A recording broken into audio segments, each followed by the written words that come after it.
Hey, what's up, guys? Tom Henderson, the founder of RESGEN here, and I want to welcome you to another episode of the RESGEN Giving Life Podcast, where we hear stories and have conversations about life in Christ, integrating our faith into every area of our life in ways that we as men can give life to others, at home, at work, and in the community. Joining me for today's episode is a dude who's been a big part of my life for almost 35 years, as a friend, mentor, father figure, and ministry partner.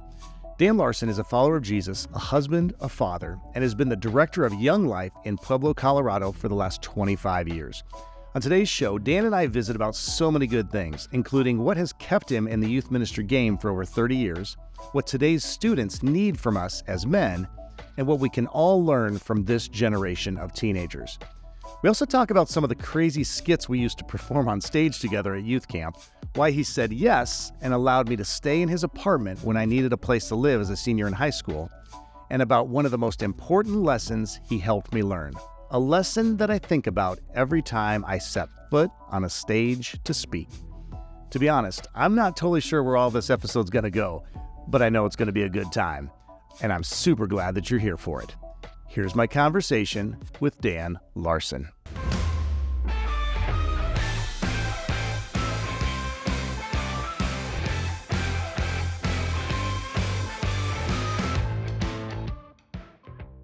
Dan Larson, this has been a long time coming, but I'm so glad that you're here on the Giving Life Podcast. So good to be here, buddy. We've talked about this way too long, so we're getting it done today. I like it. I love the we don't get to be in the presence of one another, like physical presence very often. And so to be able to actually have this conversation in person, looking at each other and invite other people into this conversation is super special for me. In the intro, I talked about how you have been a part of my life, for well over 30 years. Yeah. And I mean, it's crazy, almost like 35 years that you've been a part of my life, which is just bonkers to think about. And in so many different roles, and we're going to get into those roles. But prior to that, I'd love, because this is going to be an introduction to you, of you to so many people that are connected to RESGEN in a variety of ways. And so I'd love for you to give kind of a snapshot of who you are, your family, what you do. I kind of mentioned a little bit in the intro, but then we're going to kind of dive in. So just do a little introduction of Dan Larson for me. Wow. So Dan Larson, I'm the one of the area directors in Pueblo, Colorado. Also overseeing some work in Canyon City, a city just to the west of us. Tom, I've been in ministry now almost 40 years. First at the church and the last 25 with Young Life. Yeah. I have a beautiful wife, Carol. She's the registrar at CSUP just up the road here. And my two kids, Lindsay and Noah, 22 and 21, are just wrapping up their college at CSU in Fort Collins. And Lindsay is on full-time staff now with Young Life up there. And Noah's finishing up his college and is working with special needs kids on part-time staff with Young Life. So it's pretty much a family deal. So. Yeah, no kidding. And I got to ask as you were recently in Sioux Falls, and so we were able to, get together at our normal stop in Grand's Bagel Boy, and I got to see Lindsay, and it was so good to see her and see how happy she was about coming on staff full-time with Young Life. And, as dads, I think that's one of the things that we always hope for, right, is that our kids not necessarily follow in our footsteps, but follow in just really God's leading and what he has for them in whatever field, right? Ministry or otherwise. And I mean, to be clear, we're all in ministry if we're walking with the Lord, whether we, that's our career or not, but we're all in ministry. But to see the joy that she had and the excitement, it was like the permagrin. It was she couldn't take the smile off. I thought it was because she was happy to see me, but it was more about the job and so forth. But it has to be, kind of surreal and really cool as a dad to see your 21 and 22-year-old not just walking with Jesus, but kind of like seeing is full-time ministry something that he could be calling me to. That's got to be kind of cool. Yeah.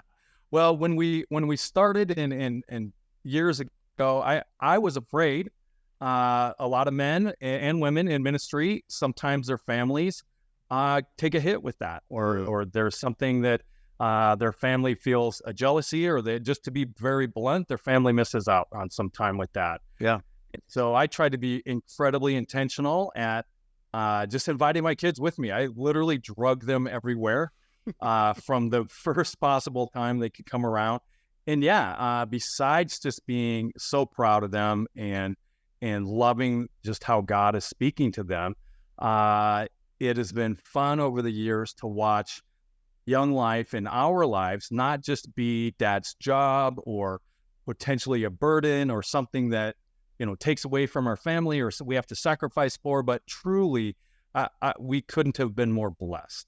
And watching them follow my footsteps or find their own way in Young Life has been, it's unbelievable. It is surreal. Yeah. But it's been a huge blessing. So. And would you have guessed that, Dan? Would you have guessed that both of them, I mean, who knows what Noah's going to do, right? I mean, he's still graduating, but I mean, could you have guessed and said, I think that I do see that for Lindsay and or Noah? Lindsay was always the one. In fact, going back to sixth grade, we had a leader meeting one time at the house, and Lindsay said, as a sixth grader, can I come to the leader meeting? And I'm feeling guilty, thinking, oh my gosh, she just wants to be with her dad. So afterwards, I'm apologizing. I'm saying, I'm so sorry.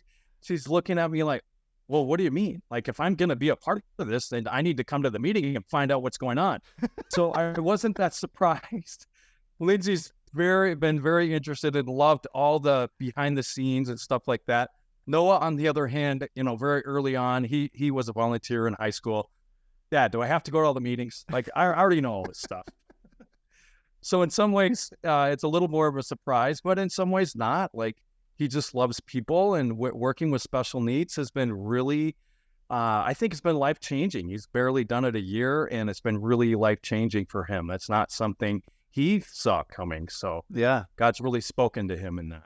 Yeah, and for those that maybe are unfamiliar with Young Life or the Young Life model of ministry, Dan, I'd love to just have you kind of, because prior to doing Young Life as area director and right.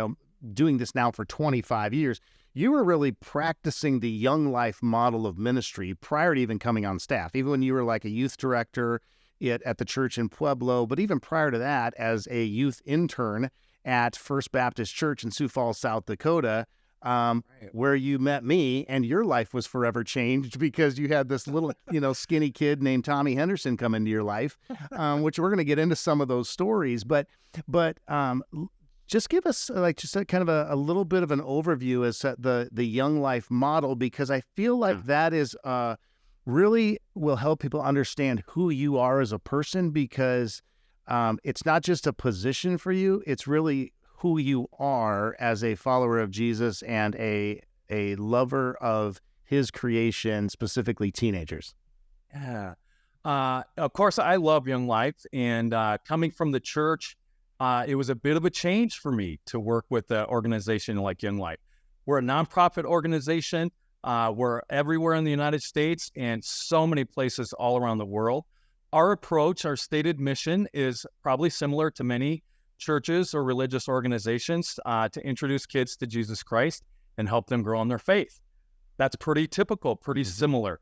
I think what makes Young Life very different is we lean into the aspects of God that not every church or organization might. We lean into friendship first. We lean into adventure. We lean into craziness. Mm-hmm. We believe that God is a God of laughter. So it's pretty hard to come to something that Young Life does without laughing, or we have Saturday Night Live type characters and things like that, believing that laughter and music and things like that open the heart for what we're going to speak to later. For me, a big change when I first came to Young Life was, wait a minute, we're singing songs off the radio, like top 40 songs? Like, you mean to tell me we're going to talk about Jesus without singing Light the Fire first? I thought it was impossible. And yet, all of a sudden, everyone's singing, some song off the radio. And I really started to lean into the idea that Young Life is trying to approach youth culture and find the positive things there and make your relationship there. I think the thing that I've loved over the years and to this day is Young Life really, we encourage our leaders to find a place to give back where kids are normally at. So obviously school. Mm-hmm. I coached soccer for years, not because I'm a great soccer coach, but because I loved kids and it gave me an avenue to be around kids. And so we give back by going to where kids are and starting with the friendship. Yeah. Yeah. And it was, obviously that was a model that I modeled much of my youth ministry in Oregon City, Oregon, after what Alan Keysbo and you taught me. Both of you came to actually speak to my students when I was a youth pastor out there. So that was something that you modeled, and that kind of really helped me shape my ministry and really shape my life. And as I mentioned, you were a big part of my life as a kid. Growing up in Sioux Falls without a dad present in his life, or a big brother. For that, I had 2 sisters and a mom. I mean, it was just me and I had three gals, and to have guys like you that are part of my life were so huge. And you mentioned skits. And we did we're going to try to avoid doing inside things that people will be like, what in the world are they talking about on this podcast? Right. But I don't think we can have these conversations without talking about some of these Saturday Night Live style skits. I love that you said that, and because that's really what we did. And I remember doing skits at camp together, as a 14-year-old. And at that time, you're exactly 10 years older than me. Almost to the day, 14, and you and I created, really, I think I can say we created it, right? The Love Brothers, we created Nick and Sonny Love, right? And we would create, we would make things that would help the not so smooth guys get dates. Yeah, I'm quite sure that was priceless advice. Yeah. And one of those camps is where I met my wife. They're from the national office, and I'm sure that's what turned her in the right direction. She fell in love with our skits, I'm sure. But yeah, so we were known as, that was probably our most famous skit that we made was on the Love Brothers. We had several different skits that we performed as Nick and Sonny Love. I remember on a couple of instances having the camp director's wife come and say, I'm not sure if that's the message we want to share to the kids. We're like, it's hilarious. It's totally the message we want to share. It might not have been exactly the message, but so the thing about even back in those early days, it was fun. It was memorable. It was something different. Young Life leans into something unexpected. Kids come from a day where they go through every single day, and everything that happens that day is exactly what I expected. And so having something fun like that, even as silly and ridiculous as a skit like that, it's memorable. And to me, I think it knocks kids a little out of the ordinary and prepares them for what God has to say. Yeah, and I think that stuff like that, again, there's more than just that, but it also makes you approach right. Because I think that it can help break down walls of I have to be a certain way to measure up to maybe a standard that I don't even fully understand. One of the things that I wanted to visit with you about is this whole idea of, what do today's students need from men? Because the generation of students that we are ministering to, and now obviously I spent 20 plus years focused on students, but then God kind of transitioned RESGEN to be now focused more on men and marriage and parenting and those kinds of things. But it's still with this heart of, if we build stronger men, stronger marriages, better dads, more engaged fathers, that kind of thing, we're going to have more engaged and better, for lack of words, better teenagers. And so as you have been working with teenagers for a very long time now, what are you seeing, Dan, that today's students really need from men today? Yeah. Well, I would say in many ways it hasn't changed. It's the same thing today as it was 25 years ago when I first got started. You mentioned being approachable. I mean, after we do one of those skits and our adults in front of everyone, everyone's very approachable. Wow, there's no pretenses of that's the most important person in the room. Like, we're all just being silly. So it breaks down the wall that everyone has a place here. It reminds me, John chapter 1, where God is approachable in the form of Jesus. He became in the form of Christ and moved into our neighborhood. And so God is approachable. He's not something far away to not be attained. But when you speak of men and dads in particular, I think I would say this: guys got to show up. Dad's got to show up. And I think there's a lie or something we tell ourselves sometimes, like, well, I spent 10 minutes of quality time. To a young son or daughter, there's no such thing as quality time. It's all quality time. It's quantity, not quality. They want every minute of your time. And so it's the amount of time. And I know when we start thinking of our schedules and things like that, it's impossible. I can't spend every waking moment, but finding ways to show up. The number of games I've gone to over the year, or concerts over the years, and no parents were there. And we show up, and a student just lights up. And I remember one girl, Sierra, I kind of started realizing how important this was. She wept. We brought our whole Young Life group. Well, 40 people were in the stands, and she wept. She's like, this is the first time anyone's ever come to my game. And so just the simple things of showing up. And I think the other thing is we probably get wrapped up into this. I see my volunteers doing this. I know moms and dads get into this. What's a perfect thing to say? Or I've got to teach them the exact right thing. And I think kids just need you to be there.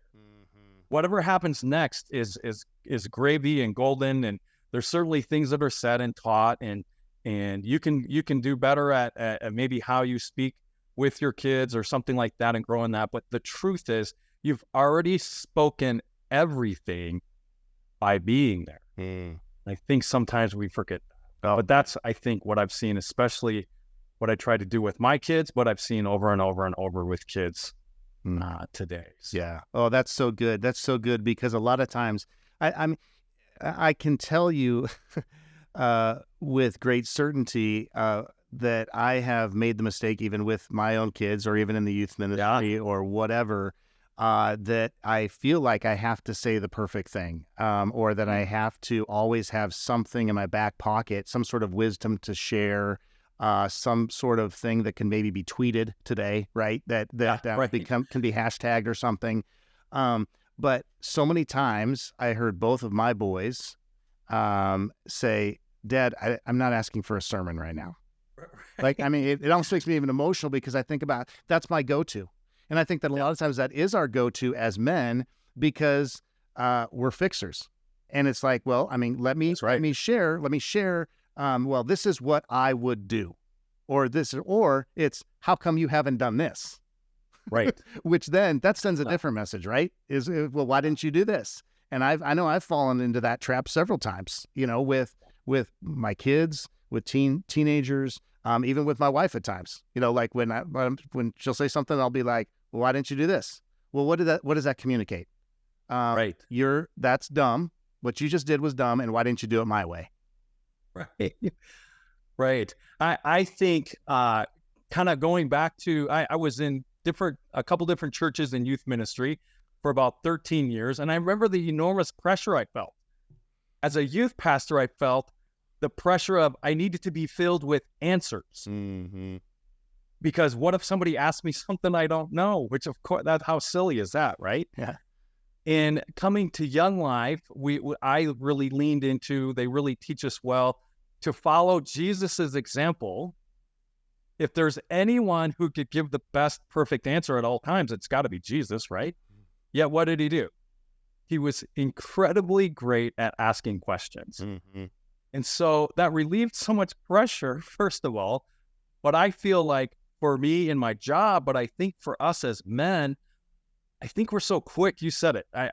Here's the answer that fixes the problem so we can get on with it.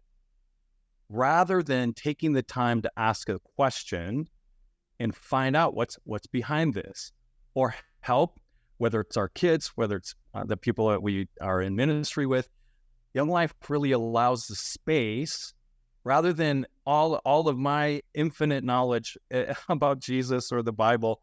It allows space for them to come to the understanding of, oh, that's what you're trying to tell me about Jesus. So asking questions, I've loved trying to be much better at being filled with questions as opposed to being filled with answers. Yeah, that's so right. And we've all heard the statement of, well, God gave us 2 ears and 1 mouth, so that means we should listen twice as more as we speak.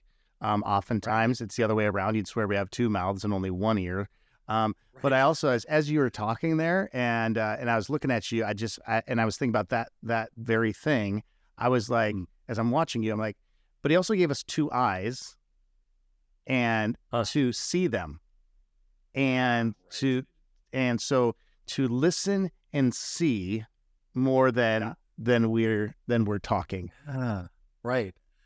Young Life has one of our kind of foundational principles is we challenge ourselves to earn the right to be heard. We're always in a position where we're until we get to know a student, we're not known to them. Mm-hmm. We might be a soccer coach. We might be someone who just brings donuts before school.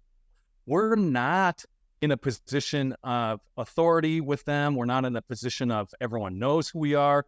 I mean, we might turn into, who's that guy who's always bringing donuts or something like that, but we're not in any position of authority at first when we meet new kids. And so we really try to earn the right to be heard. And I believe that takes place when I show an authentic interest in you. And that comes with, I think, a couple things. One, asking questions. Tell me more about this. Why are you so committed to this team? What do you love about your school? My favorite question, who's your favorite or not favorite teacher? Always has an answer. But asking questions. Mm-hmm. And then the power of remembering a name. Coming back a week later, or coming back to a practice, or coming back to a classroom setting, and I remembered your name. I've earned the right to be heard. Wow, you really did pay attention. You really do, because that's just not very common. Yeah. That old statement that I don't know who originally said it. I mean, everybody quotes a different person that said it first, but they don't care how much you know until they know how much you care, and it shows that caring. And I'm thinking, Dan. So I mean, obviously, okay, this is your profession.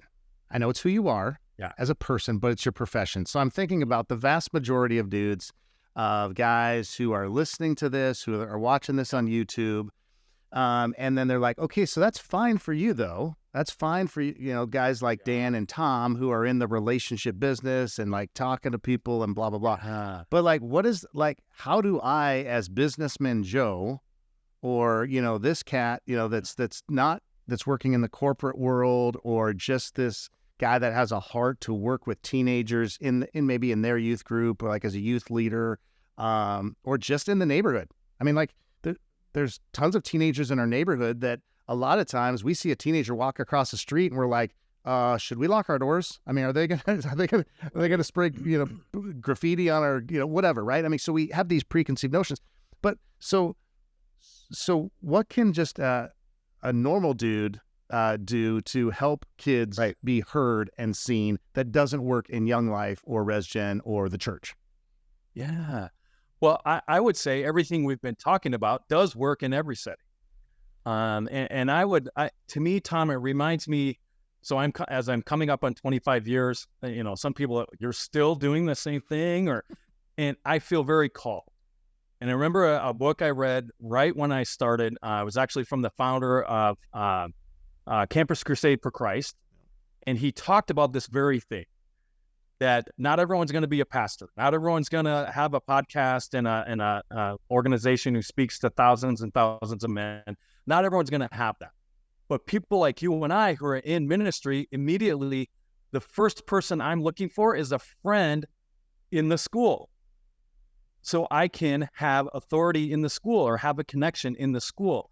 And so as I think about your question, Tom, I think whatever setting we're in, be better at asking questions, be better at listening, be better at giving space, particularly with kids. They think adults don't listen. And unfortunately, we've earned that reputation. Actually spending time to listen. I would say this, I don't hear many people talking about calling today, that you have a calling from God.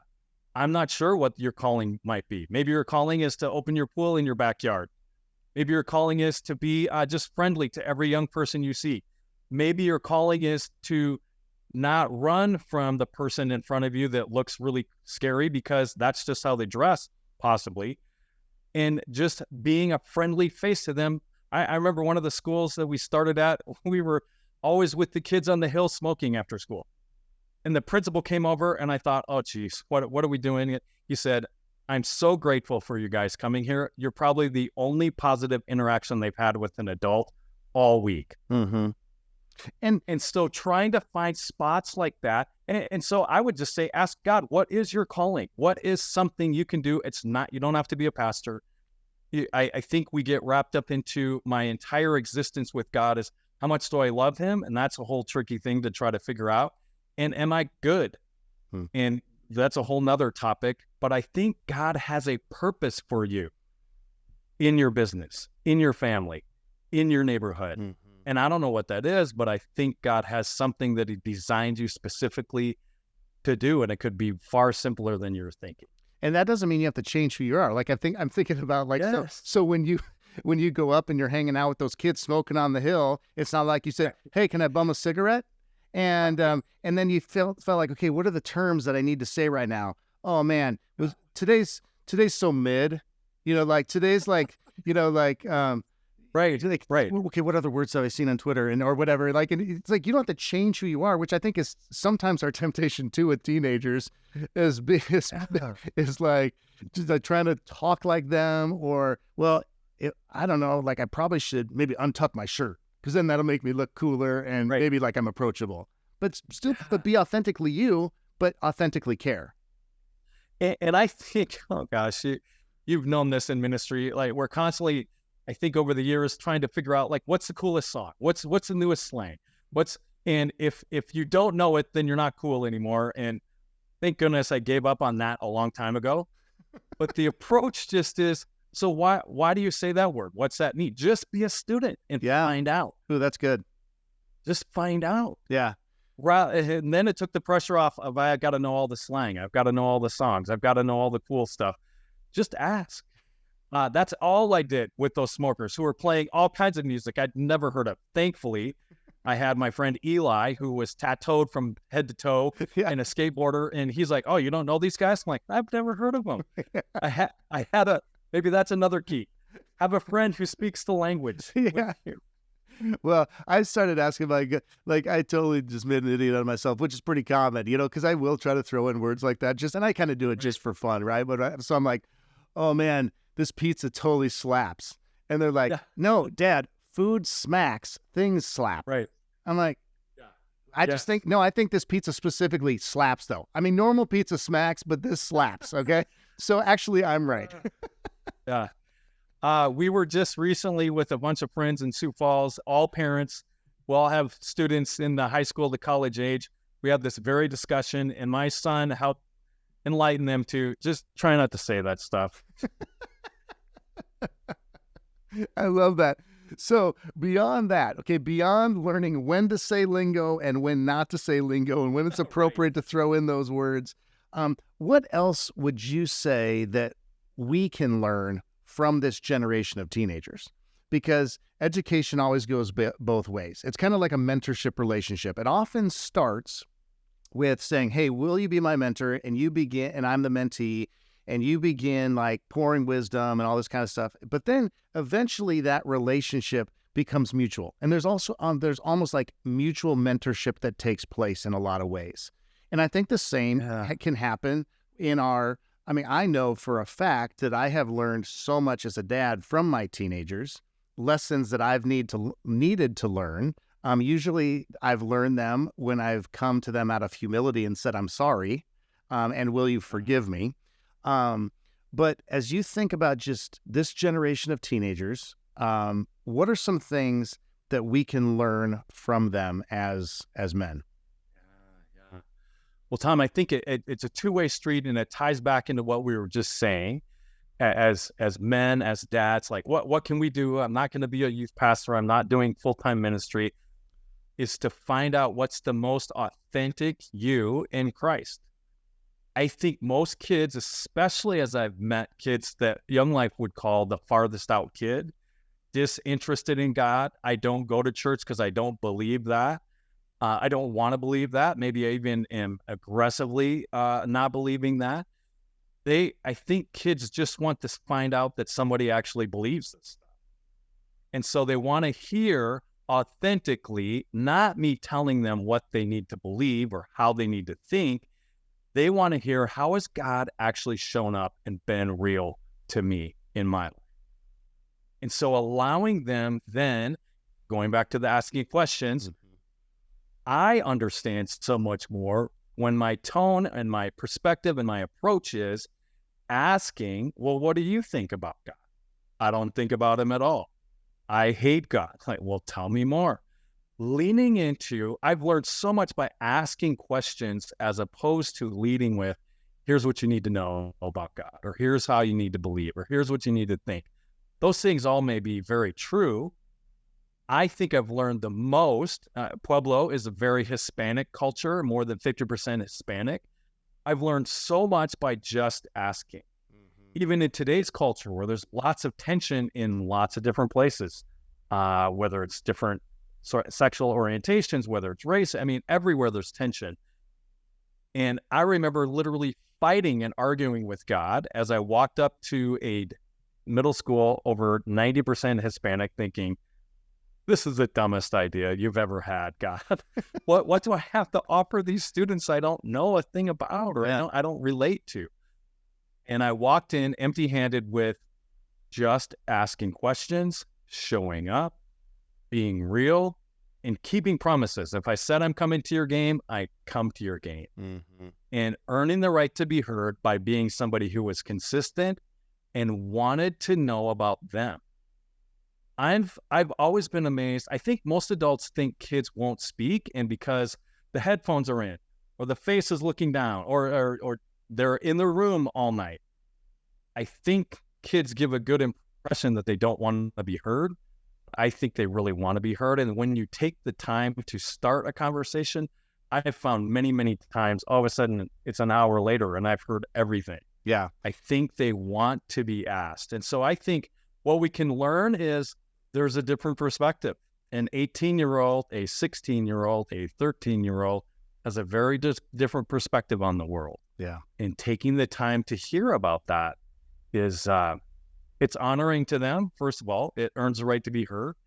And I think this is one thing coming out of the church and working for a nonprofit organization. I think my assumption many, many years ago is, well, a student doesn't go to church, so they must not have any spiritual thinking going on. I was so wrong. I think everyone's thinking about God in some way, whether it's that they want to know more or they don't know more or they don't want anything to do with them. But I think most kids almost always are thinking some way in the spiritual tone. Yeah. And they're willing to be honest about that. I think that's one of the things that we can learn. Yes, it's like exactly. They're willing to kind of break down the walls, stop pulling the punches, and just be honest with what they are, which a lot of times, especially as dudes, sometimes we can be like, well, I don't really want to be honest, or I'll just keep the mask, I'll keep the walls up. But that honesty that they'll share, and partially it's because they do want to be known and they want to be heard, and they do want to understand. It's like this whole idea of even Thomas, I think it's a bad rap at times. It's like, let me touch, because show me. I want proof. And I know I get that he didn't just take the word or whatever, but in some ways, like, I want proof. I want to see it for myself. And I think that's so much what these teenagers are saying, I don't want to know through your experience. That will help me. I want story. Jesus used stories, right? You talk about how Jesus asked questions, 100%. He asked a lot of questions. He was the best question asker on the planet, that facilitated great conversations. A lot of times those questions were asked to people, the religious leaders, that were all of a sudden going, oh, snap, maybe we're wrong.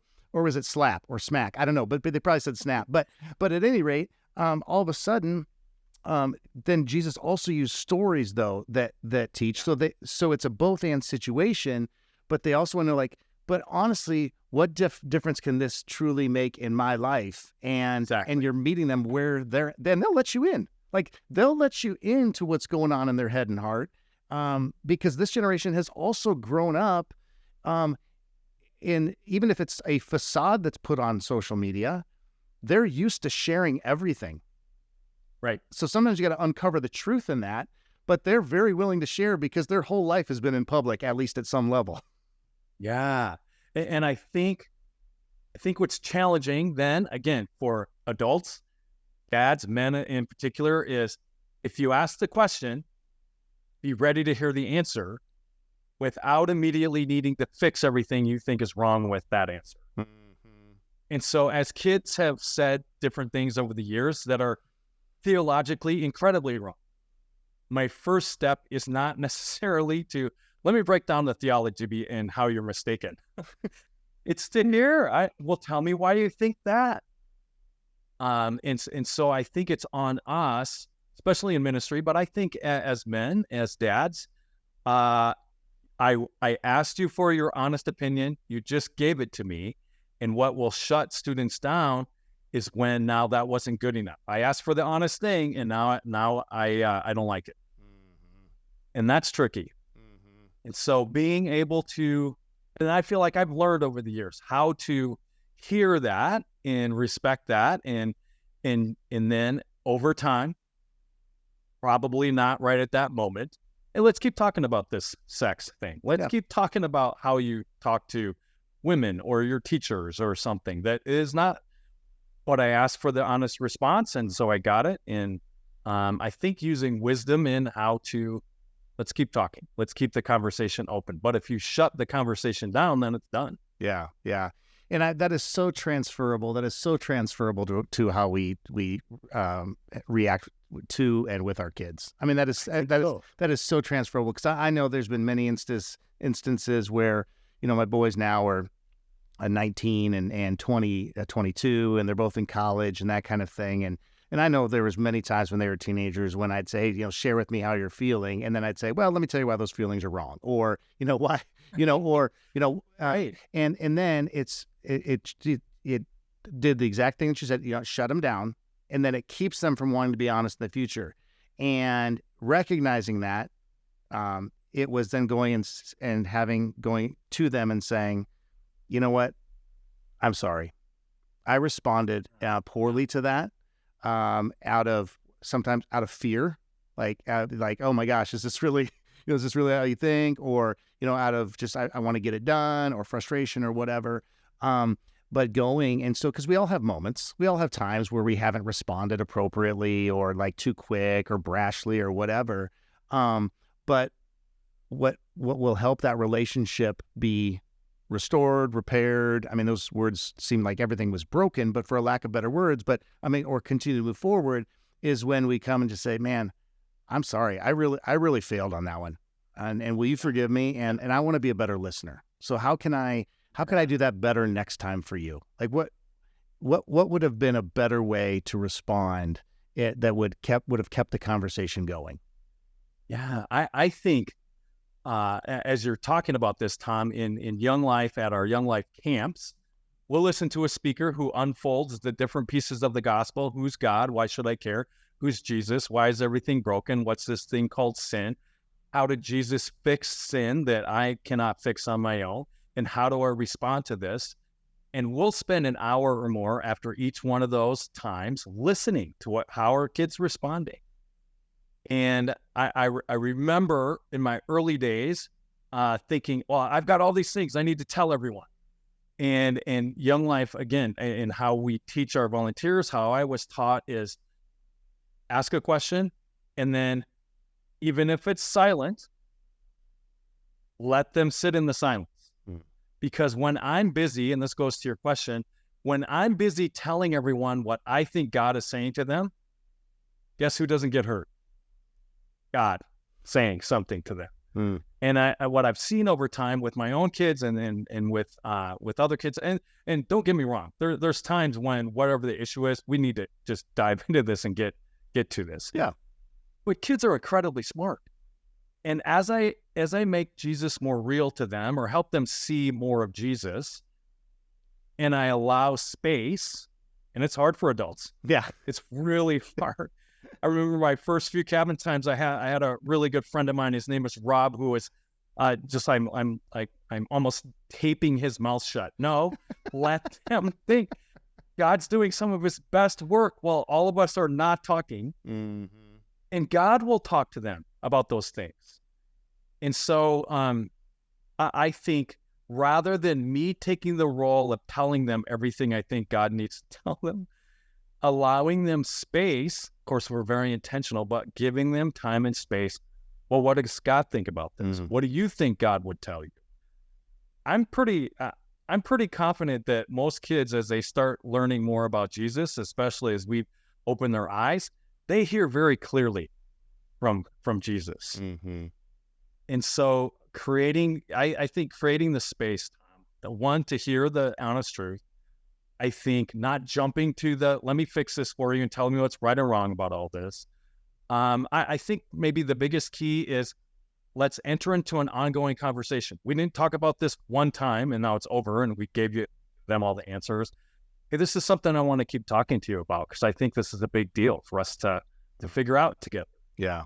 And again, let's figure this out together. It's not me. I've got the answers. You're in the wrong, so I'm going to fix you. But let's figure this out together. Honestly, I struggle with the same thing today or when I was your age. And so seeing you as somebody who's going to consistently stay with them, I think that's the key. Well, and the reality is that's what God does to us, right? That's true. I mean, God does that to us. It's not like he just says, okay, look, I'm going to download everything into you right now, and then you'll have it figured out. He walks with us all the time. And, oh, by the way, Tom Henderson, I'm speaking to myself right now.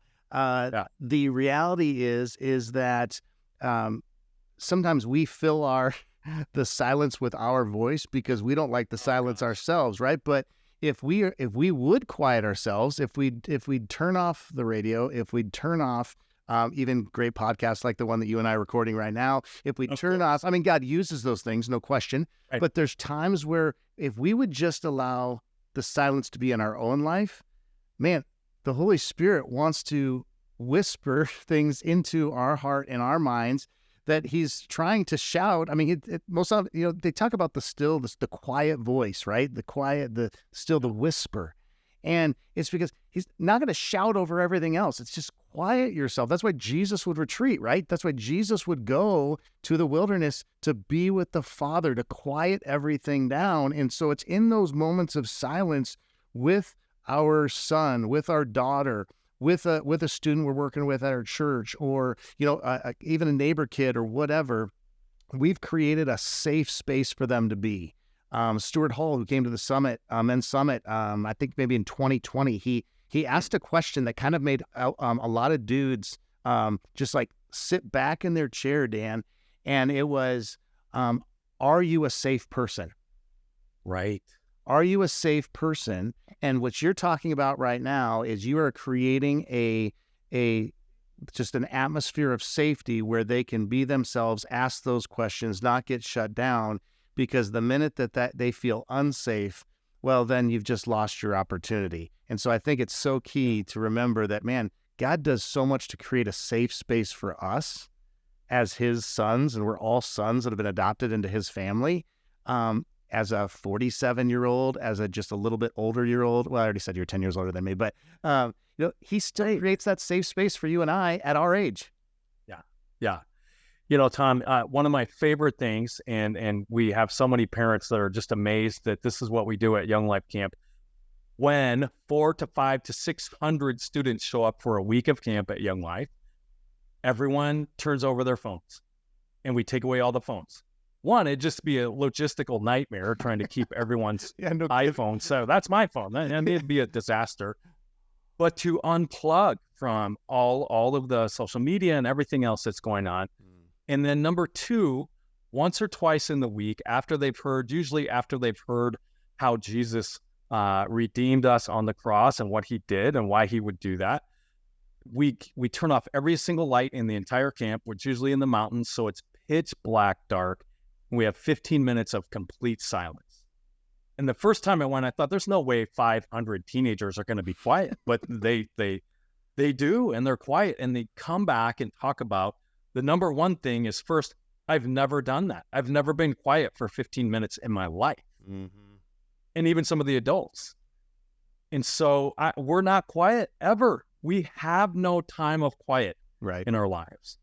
And to add on to that with, here's what I think is the most dangerous thing. I would say for teenagers, but it's bluntly everyone, adults included. When we are consistently, constantly, 85 times a minute or whenever it is, connecting on our phones and to social media and trying to see who's liking and who commented, what is happening is we aren't isolated because we are communicating, but we are getting a dopamine hit for exciting to see who's liked, but that's supposed to be interacting personally face-to-face and building a friendship out of that. So what's been happening, I think, is we're getting all the connections, but it's empty because it's not created the relationship. And I believe we're created to be in relationship. And so while we've never been more connected, our teens, and I think adults too, have never been more isolated. And I think that's the great danger of 2023 is we've never been more connected, but we're more empty and depressed and non-relational, which leads to anxiety and fear, and I can't interact socially, and depression and suicide, because the thing that's supposed to create relationship is now void and doesn't have that connection. Yeah. That's a whole nother direction. But the giving students space, your own kids space to be heard, but then also to be quiet. Yeah. Well, I think I know the answer to this question, but I mean, so you just mentioned that you've been with Young Life 25 years and, going 40 years in ministry overall. Yeah. And, you made the comment earlier about people going like, you're doing the same thing after 25 years. And I don't know why I just kind of went Southern on you with my accent, but so what has kept you in the youth ministry game for over 30 years now? Like what's kept you in the game? And I think I know the answer, at least just because of all of our interactions and the way you live your life. Right. But why would you say that? Number one, and most importantly, God called me to reach out to the kids in our community, and God has not released me. I've tried to quit, probably 30 or 40 times. And bluntly, I mean, a number of times I've dreamed about, some cush job somewhere else or who knows what. And the thought has come to me, well, how long would that last? Like a week, a month? And I'd be craving, because I believe God called me to reach out to teens in this community. And so one, I've stayed because of calling. But two, and I think this has always been true since you were a middle school, high school student, but I think it's ultimately exponentially more important today. Young people, young men like yourself, who just like me, maybe grew up without a dad or not a dad, not very present, need a safe person, one, to just be with, to be around, but to teach and to talk and to live and to be a place that I can be me. And I love watching that in students as they become enlightened to someone cares about me. You are someone in my life that has kept a promise. You found out all the bad things I did, and I've gotten in trouble, and I had to go to court, and I again and again, or I spent time in juvie, and you still care about me. Your love is unconditional. And so being a person and leading teams of people who have been, we call Jesus God in a bod, Jesus with God with skin on.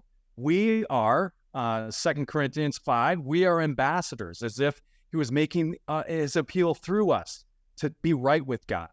And I just love it. I love being in a position leading teams of people to help kids know it's okay.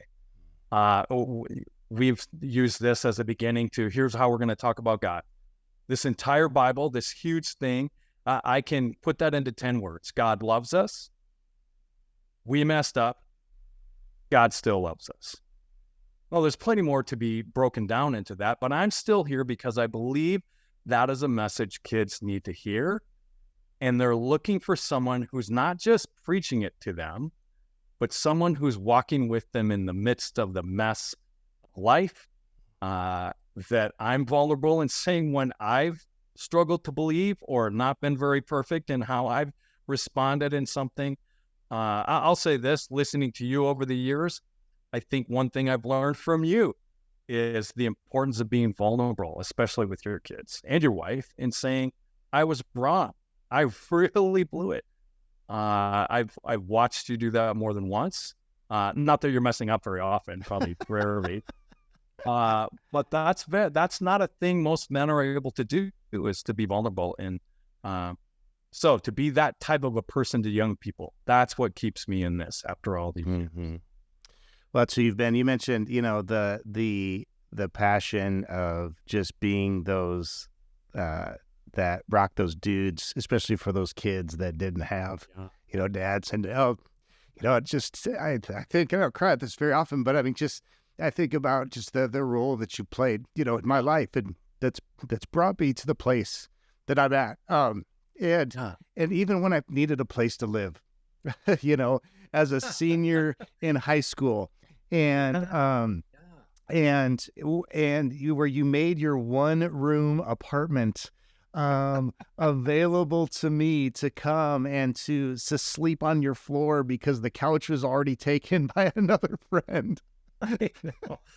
Oh, jeez. But I needed a place. My dad wasn't in the picture. My mom had gotten remarried and moved to California, and I didn't want to move going in my senior year.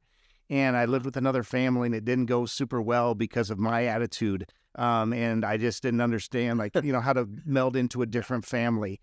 But you offered your home as well, your room, because it was a 1-room apartment. It was literally a 1-room apartment, people. I mean, the kitchen was right there, Dan's bed was over there, and then there was another dude, Matt Howard, was sleeping on the couch, and I slept on the floor. And it was packed, man. Yeah. It was packed. It was packed, but we laughed, and I stayed up way too late as a senior in high school. But I mean, you said yes when I needed a place to live, and so why did you say yes to a kid like me? Yeah. Well, one, I mean, I really liked you, and I thought it'd be fun. And Matt said, "Fine, we'll bring him in." I think I can put better words to it today, but you needed help, so I helped you. I mean, that's what I thought back then. I think today, I maybe the words would be, I said things like I love you and I care about you, but what you really needed at that moment was a space on the floor. And so being willing to say, yeah, I'll say this, it's incredibly inconvenient for you to come and make one more person, space for one more person in this already cramped place, but that's what you needed. So I said yes to what you needed. And so the words I would have for it today would be, as we think about men and dads, is are you willing to say yes to something that's maybe mildly or incredibly inconvenient? To me, I believe there's things that God's calling you to. I wouldn't have said that God called me to that, but I maybe he did. He probably did. That's exactly what you needed. But I said yes to something that was incredibly inconvenient, and it changed your life. It changed my life. It was a moment in time where you needed something, and I said yes to God, not even realizing what I did. Probably. Yeah. Well, and it was. And then you also knew that wasn't a place long term that would be healthy for me.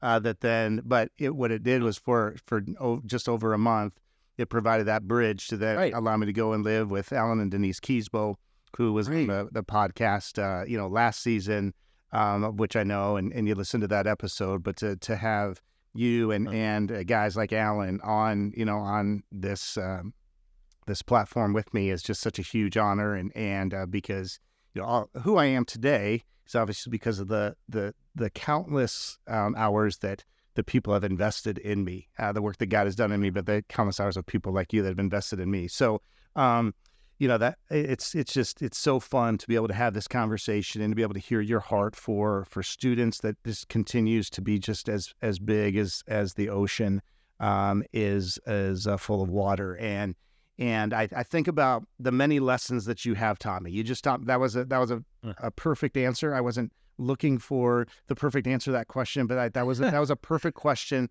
to help me learn. But okay, I really need to think about that in my life. What do I need to say yes to that is mildly or more than mildly inconvenient in my life?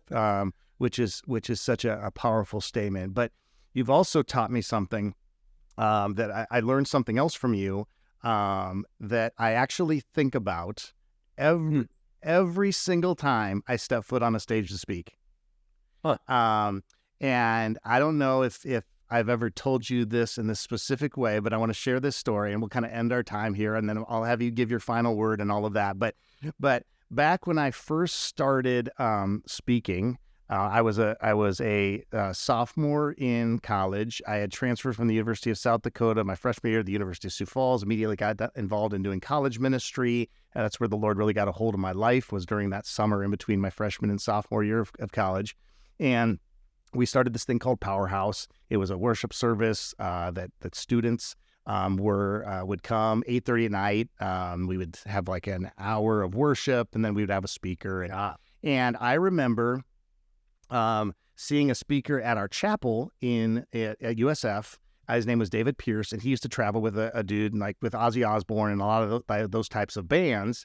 And he was called the Rock Priest, and he got on the stage one time, and he's like, at a crowd full of people, they're screaming, they're getting ready for the concert, they're there to hear Ozzy, watch him bite a head off a bat or whatever they're asking, whatever he's going to do. And he gets out there, and he has earned the right to share at these concerts. And he gets out there and says, "Hey, is anybody out in the crowd tired?" And they're like, "No." He's like, "Oh man, but when you're tired, you get to go to bed." And then they're like, look at him, and he's like, "Anybody want to go to bed?" They're like, "No." And he's like, "I love bed because then I can have sex. Does anybody like sex out there?" And the crowd goes crazy. And then David Pierce goes, "I love sex." And everyone's like, "Yeah." And then he said, "After marriage." And then it went, and the whole crowd like went silent, right? And then he began to share like the gospel and all this kind of stuff. And I thought, well, that's awesome. That is a great story. So I think what I should do is I should do that same thing on the stage at our next Powerhouse before worship. Perfect. That sounds like a great idea. So 8:30. Perfect idea. 8:30, you got the rugs, the candles, all the things that showed you were trendy in worship at the time, that like we were singing "Shout to the Lord" and all that kind of stuff for those of you that listened to worship music back then. And bro, I know you know the story, but I'm just laying it out for the people. But so like I get up on the stage and the music kind of drops down, the lights go down, you just got the candles. And I say, "Is anybody tired out there?" And everyone's like looking at me, and they're like, "No."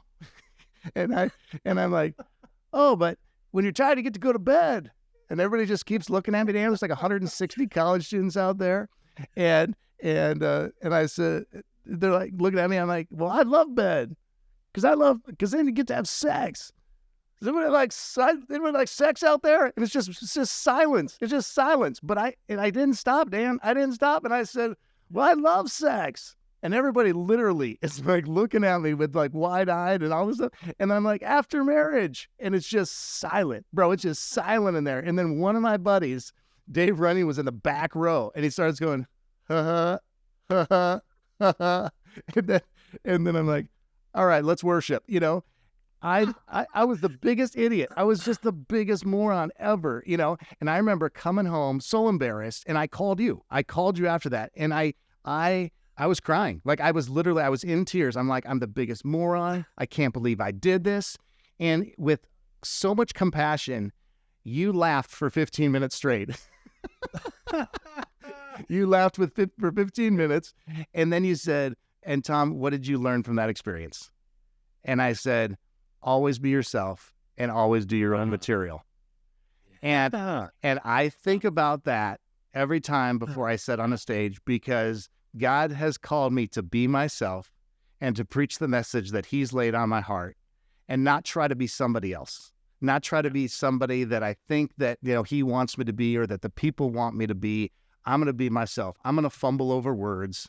I'm going to probably tell a joke that doesn't land, but just be authentically who God created to me. And you know what? That's going to be good enough. And whether you have a stage or not, that message is what God, I think, says to you and to me and to all of our listeners out there is, man, just be yourself. Don't try to be anybody else to wow the crowd. Just be yourself. And you helped me learn that lesson. Well, maybe I just framed it. I think you more than learned it. Well, you helped me understand what I could learn out of that situation. Let's put it that way. And I will tell you this. And then about a month later, I don't know if you remember this, but about a month later, you were not married at the time, but you were going out to visit Carol out on the East Coast because she lived in Pennsylvania. And about a month later, I got a postcard in my mail, in my campus mailbox. And that postcard that's weird. I got a postcard, and on the postcard it says, "I love intercourse." And, yes. And then in parentheses, in very small print, it said Pennsylvania. Yes. That's the name of a city. Name of a city. It's in one of the Amish towns, Intercourse, Pennsylvania. And then in the message, all it said was, "Just wanted to remind you of your little faux pas. Always be yourself. Love you, Dan." And don't worry. Carol and I were laughing at your expense at that moment. Well, I don't know if I've only shared that story, I think, in very like across the table one-on-one type situations before. So that was super fun to walk down that memory lane with you. But brother, I just want you to know, like, again, this has been so meaningful to be able to share this space with you, and I can't just thank you enough for the role that you've played in my life. We've supported each other in ministry for a long time, and you've just encouraged me in so many different ways in my life. And so I am who I am today because of you and a handful of other dudes that saw potential in a skinny 14-year-old kid that didn't have a lot for going for him. And so this is the second time I've cried on this episode, which is crazy. But I hope that you know that this that I don't take that lightly.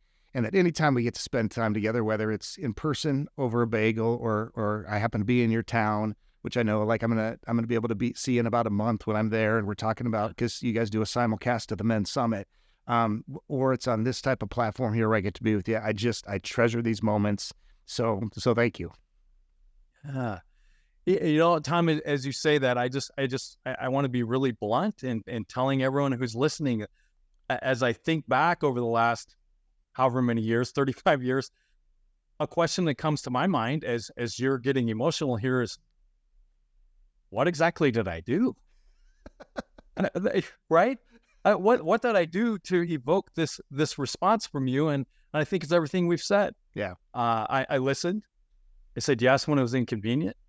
We had a ton of fun playing basketball and things like that. We did things that you liked. I like to do it too. And I even ran into your car, and I put a dent in your Ford Probe. Yeah, yeah. You ruined my Ford Probe. Thank you. But we shared life. We tried to figure out about God together. You've taught me at least as much as anything I've ever taught you. And so it was reciprocal. It's two-way street. But I think we all have this pressure as men, like, how do I help Tom become the man he's supposed to be?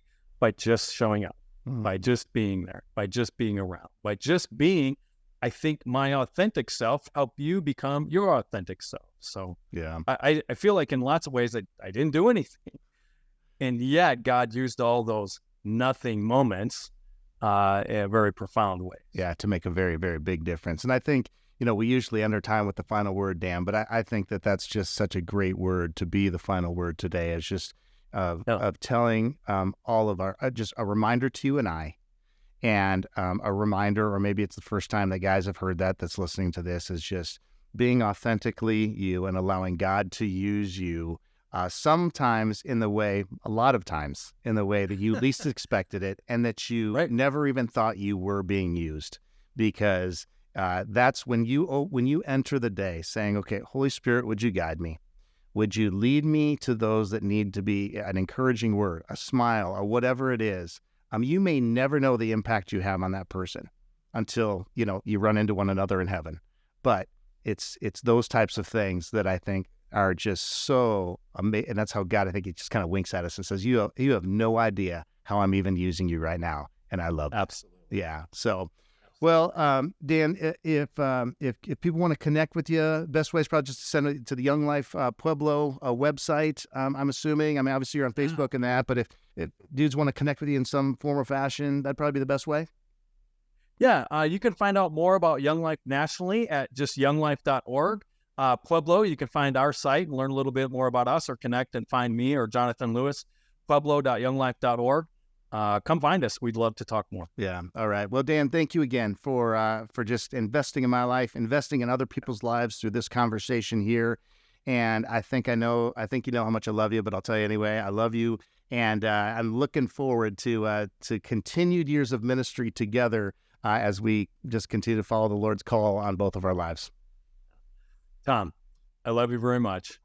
So incredibly proud of the way you followed God and become who you are today.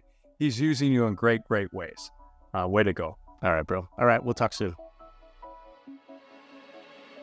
Thanks for listening in on my conversation with Dan Larson today. If you enjoyed the episode or found it helpful, I encourage you to share it with others that may enjoy it as well. If you'd like to connect more with Dan, you can do so at pueblo.younglife.org and on Facebook.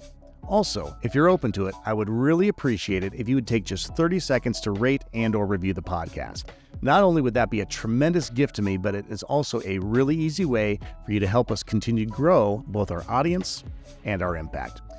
All right, that's all for today. Thanks again for joining me, and we'll see you next time for another episode of the RESGEN Giving Life Podcast. Until then, continue being men whose life in Christ gives life to others.